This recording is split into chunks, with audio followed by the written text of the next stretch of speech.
Welcome to my channel Digital Challenge Academy with Rimanshu. Hello and welcome everyone. So today we're going to talk about something we literally use every single moment but maybe don't think about too much, and that's cybersecurity. But don't worry, this isn't going to be some heavy technical lecture. Think of it more like understanding our personal shield in this massive digital world. I mean, just think about it, right? We're all using UPI for everything, from chai to shopping. We're storing all our precious photos on the cloud. But have you ever just stopped for a second and thought, how is all of this stuff actually kept safe? How is it all protected? Well, that's exactly where cybersecurity comes in.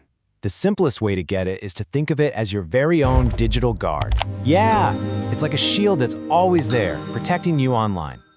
It's not something to be scared of. Actually, it's something that gives you power.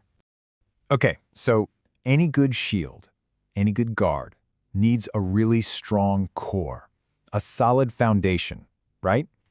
For our digital shield, that foundation is built on three main ideas. Let's take a look at what they are. It's called the CIA triad. And no, not that CIA. This one stands for confidentiality, integrity, and availability. These three are basically the pillars that hold up the entire world of information security. It's a simple funda yaar. This is the absolute base of everything. Okay, as you can see here, let's break this down. First up, we have confidentiality. Super simple. It just means only the right people can see your data. Think about your WhatsApp chats being end-to-end encrypted. That's confidentiality in action. Then we have integrity. This makes sure your data is not changed or messed with. For example, a bank transaction amount can't be altered midway. And finally, availability. This just means your data is there for you when you need it, like you can access your cloud photos anytime you want. You see, all three have to work together. If even one fails, the whole shield gets weak. So that's how our data is kept safe, confidential, and available. But coming to the next point, how does any website or any service know that it's actually you trying to access the data? How do we prove it's really us online? This is where something really cool called a digital signature comes in. Seriously, you can think of it like a super high-tech, totally tamper-proof version of your own handwritten signature.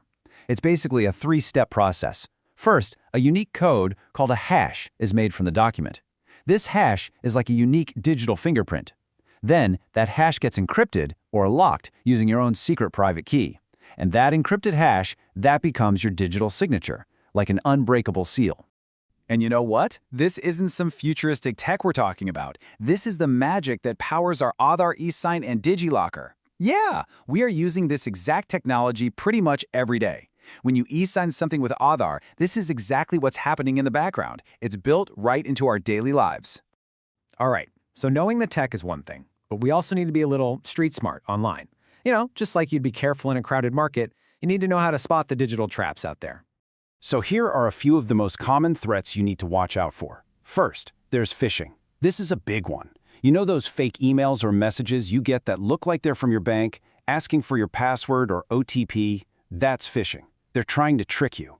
Then you've got viruses and malware, which are basically just bad software designed to infect your phone or laptop and cause all sorts of problems.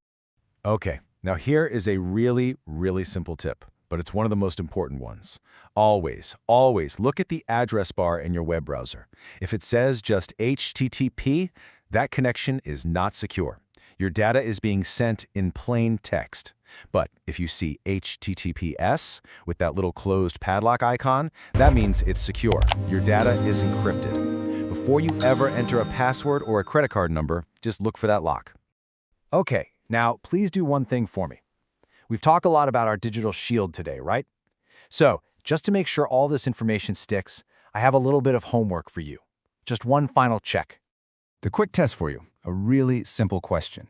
Based on what we just talked about, what does that S in HTTPS actually stand for? Have a think about it for a moment. That one letter is the key difference that keeps you safe online. And that really brings us to the main point of all this. Your digital shield, it isn't just about some complicated technology. It's really about you. It's about your own awareness and the actions you take. The tools are all there, for sure, but in the end, that shield is only as strong as you make it. So, stay safe and stay smart.